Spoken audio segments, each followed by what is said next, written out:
Olá pessoal, tudo bem? Nós vamos continuar então a nossa conversa sobre a nova lei de imigração e o enfoque que nós vamos dar na aula de hoje é para os mecanismos de saída compulsória previstos na nova lei.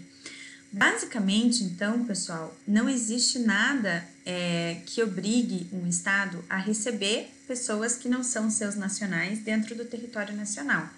E por isso que as autorizações de residência, elas vão ser condicionadas a uma série de exigências feitas pelo Estado, muitas das quais sequer estão expressamente previstas na lei de imigração, porque elas estão previstas em portarias, estão previstas em resoluções, estão previstas em instrumentos diversos que regulamentam a lei de imigração.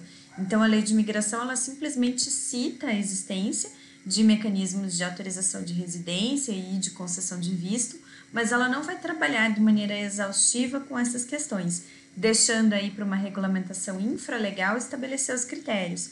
No trabalho que vocês vão fazer para o Laboratório de Prática de Relações Internacionais, vários de vocês ficaram aí com a incumbência de pesquisar os requisitos para autorização de residência, que variam, inclusive, a depender de qual país essa pessoa é nacional. Então, se essa pessoa é nacional dos países do Mercosul, existem alguns acordos, existem algumas concessões que o Estado brasileiro faz para os nacionais de países fronteiriços, existem algumas concessões feitas através de acordos bilaterais, a questão humanitária, no caso do Haiti, no caso da Venezuela, né, também se faz presente aí, de modo que essas pessoas têm benefícios específicos para que elas consigam a sua regularização dentro aí do Estado brasileiro, tá legal?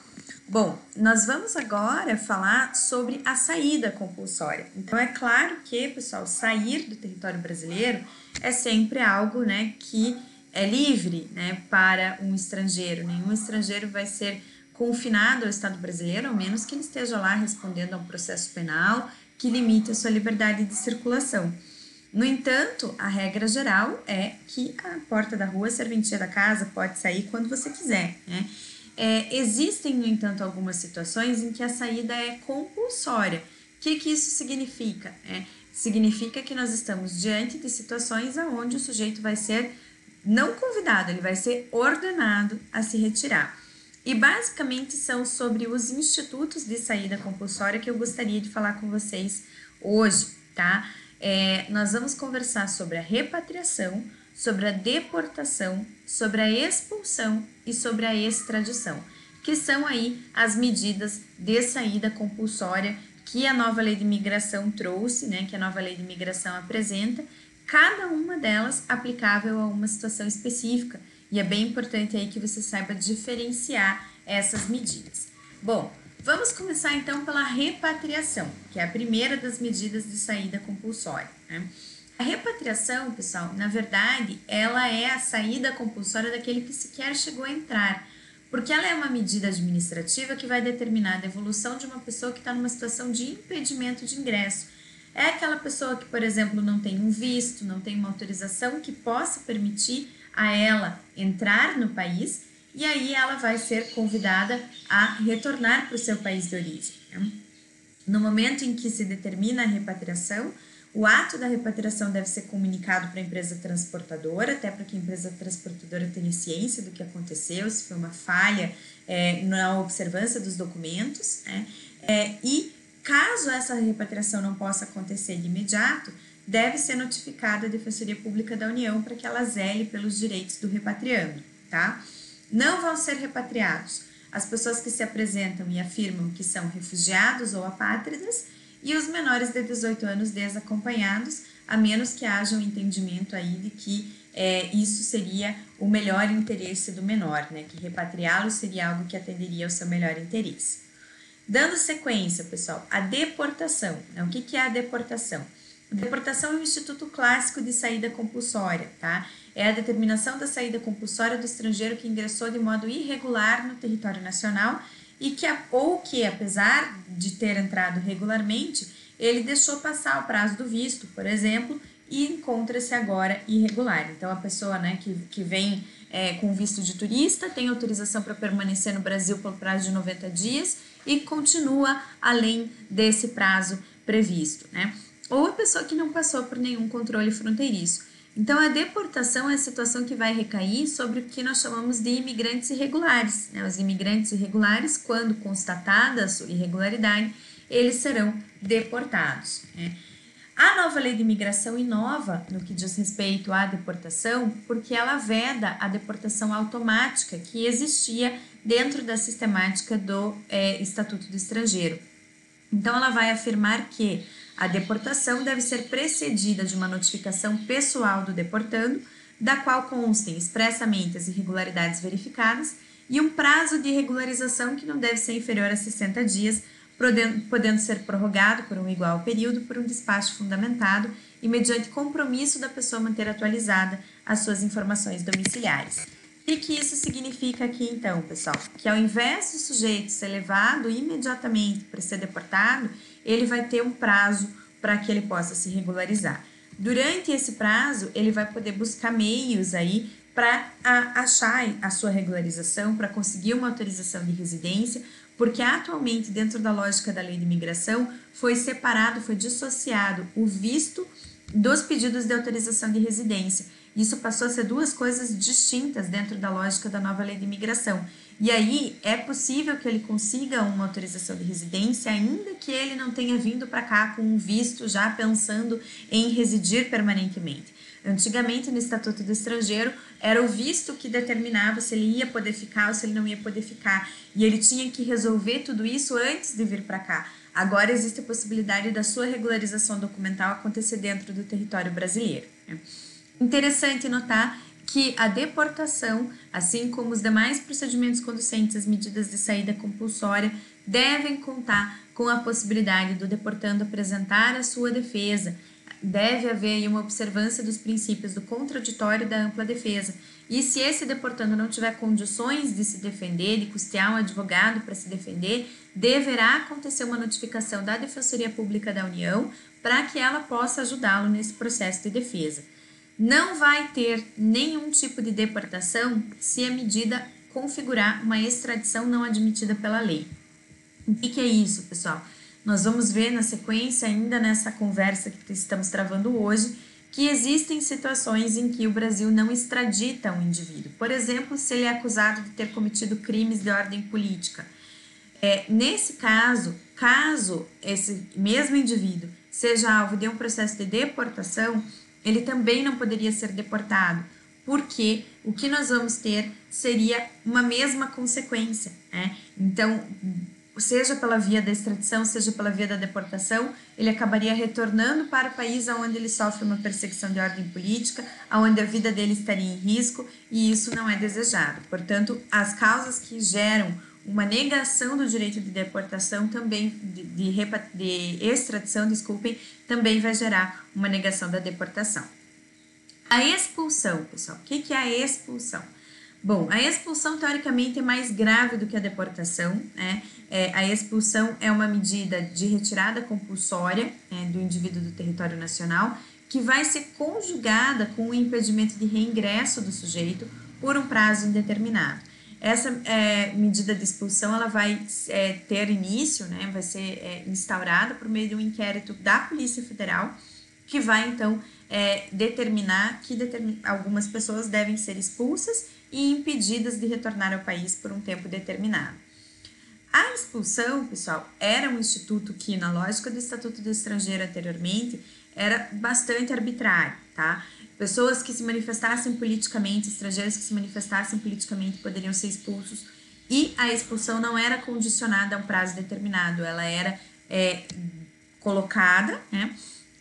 Sem que a pessoa pudesse dizer não, né, eu quero voltar, enfim, era por prazo indeterminado, ou seja, o que determinava a expulsão na lógica do Estatuto do Estrangeiro anterior era um decreto presidencial e o expulsando só poderia retornar se houvesse um outro decreto presidencial perdoando, né, revogando o decreto anterior. Muito se apontava quanto às arbitrariedades nesse processo, então, manifestação política, né, a questão da vadiagem e da mendicância, que apareciam como causas suficientes para embasar um pedido de expulsão, tudo isso fazia com que se questionasse a constitucionalidade, ou seja, a compatibilidade dos institutos da expulsão com a Constituição Federal de 1988. No entanto, a Constituição ela não adotou nenhum tipo de norma a esse respeito, continuava-se adotando a expulsão dentro dos critérios estabelecidos pelo Estatuto do Estrangeiro. O que se entende dentro de uma lógica constitucional é que a expulsão não pode ser um ato arbitrário, ainda que haja uma certa discricionariedade. E se a gente for comparar as disposições do artigo 65 do Estatuto do Estrangeiro, que fala, que qualquer pessoa que atente contra a segurança, a ordem política, a tranquilidade, moralidade pública, economia popular, cujo procedimento seja nocivo aos interesses nacionais, qualquer pessoa que pratique fraude, que entre no território nacional com infração à lei, que se entregue à vadiagem, à mendicância ou desrespeite proibições previstas em lei para o estrangeiro, podia ser expulsa. Essa expulsão seria feita, efetivada pelo decreto da Presidência da República e só poderia ser revogada mediante, igualmente, um decreto da Presidência da República.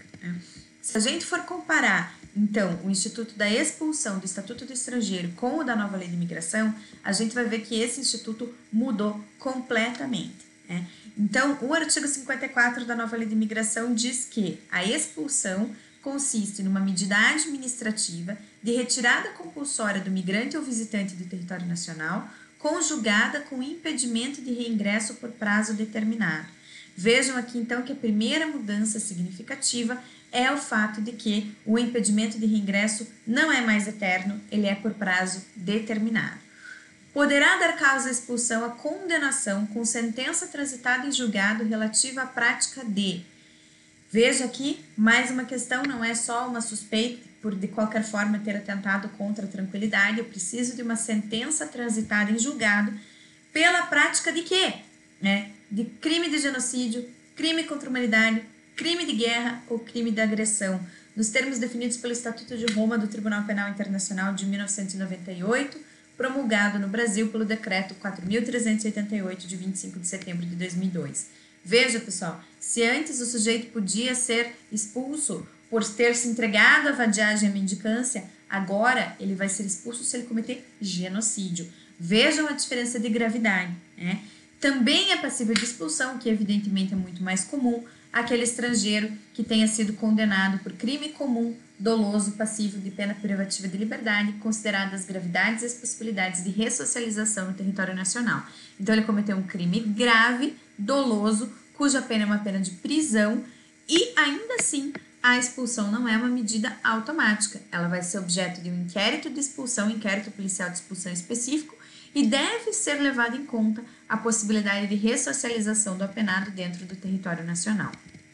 Independentemente do motivo, não vai ser expulso o migrante, quando a medida configurar uma extradição não admitida pela lei brasileira. Então, aqui, novamente, a situação, se houver ali um pedido de extradição baseado numa manifestação política, num crime político, ele não vai poder também ser expulso, Ou quando o expulsando tiver filho brasileiro que esteja sob sua guarda ou dependência econômica ou socioafetiva, ou tiver uma pessoa brasileira sob sua tutela, tiver cônjuge ou companheiro residente no país sem discriminação alguma, reconhecido judicial ou legalmente, tiver ingressado no país antes de completar os 12 anos de idade, desde que resida desde então no país, ou seja, a pessoa com mais de 70 anos que resida no país há mais de 10 anos, consideradas as gravidades e o fundamento da expulsão.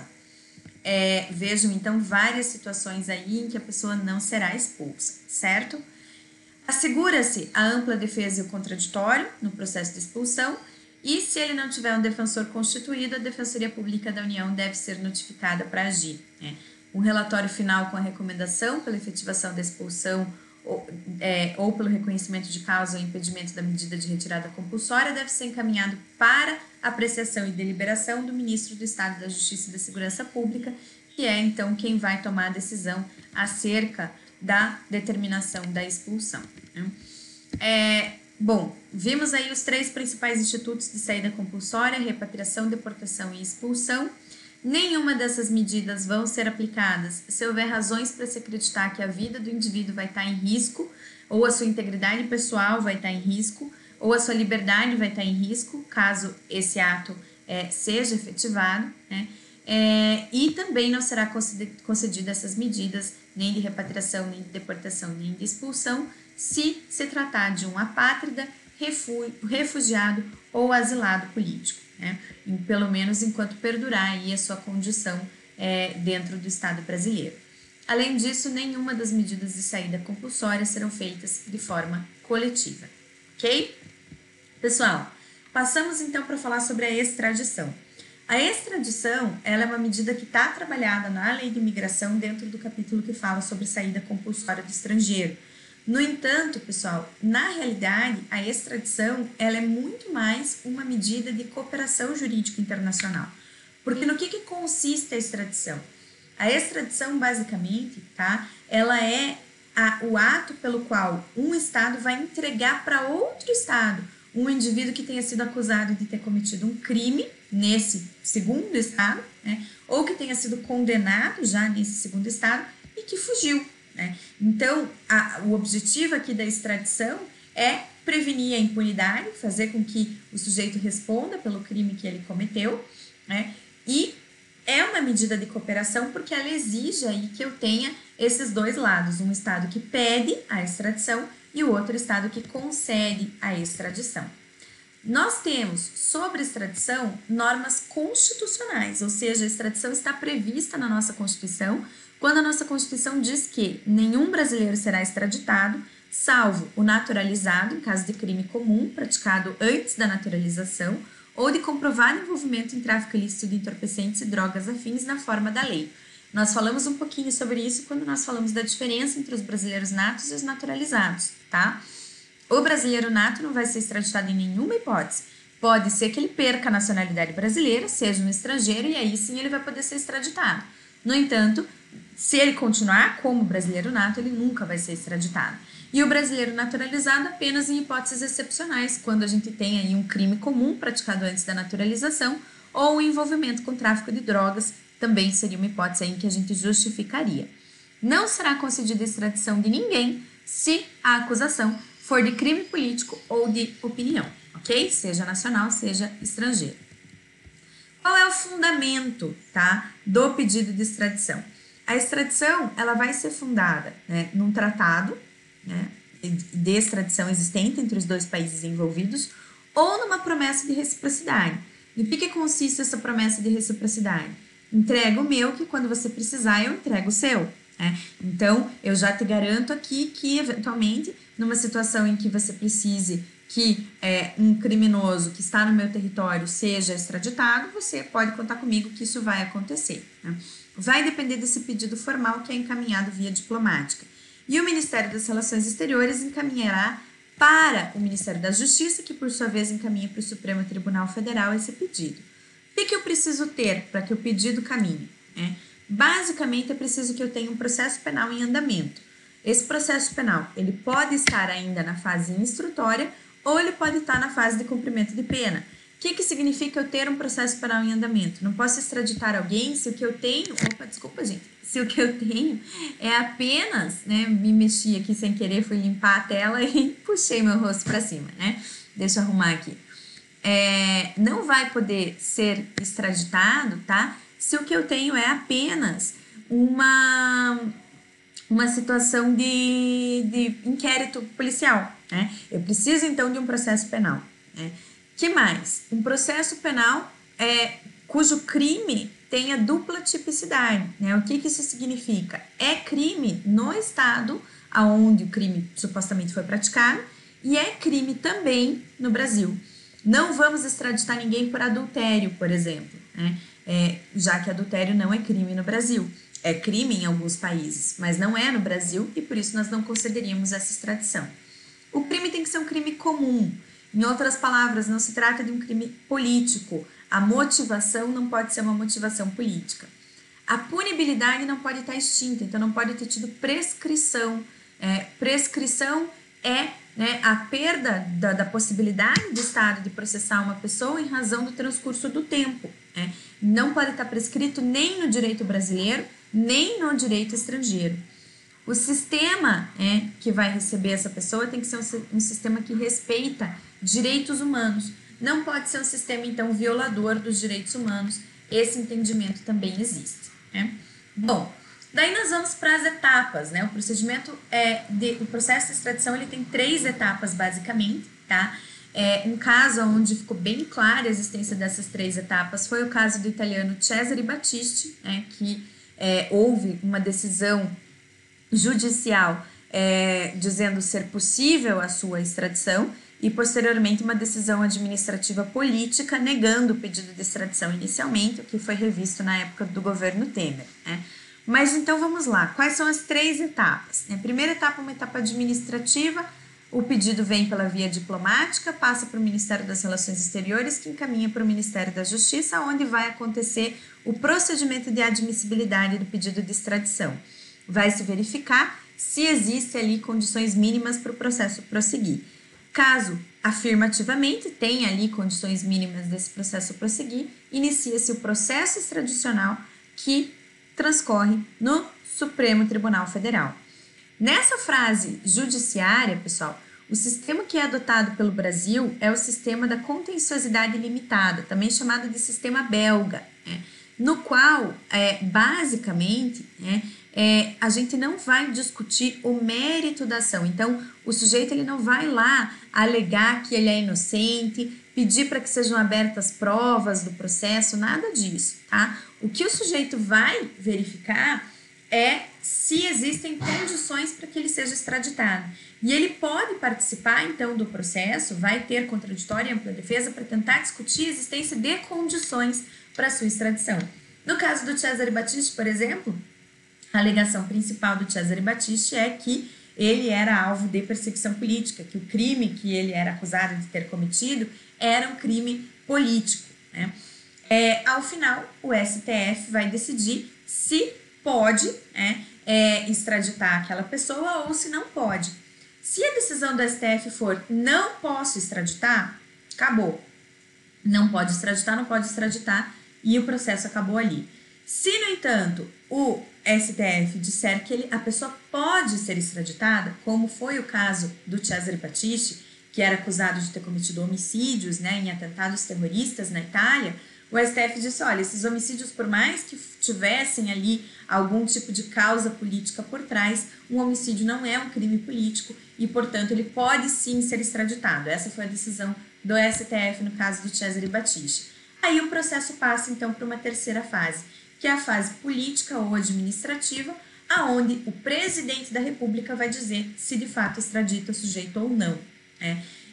O caso que tornou explícito isso foi do Cesare Battisti, porque foi o único caso em que o presidente da República, na época o presidente Lula, negou o pedido de extradição que tinha sido previamente autorizado pelo STF, ok? Muito bem, pessoal. Não se considerar a extradição. Então, o STF vai dizer, não pode extraditar. Quando? Quando o indivíduo cuja extradição for solicitada for brasileiro nato, então a gente já viu que se é brasileiro nato não pode extraditar. Quando o fato que motivar o pedido não for considerado crime no Brasil ou no estado requerente. Quando o Brasil for competente, segundo suas leis, para julgar o crime imputado ao extraditando.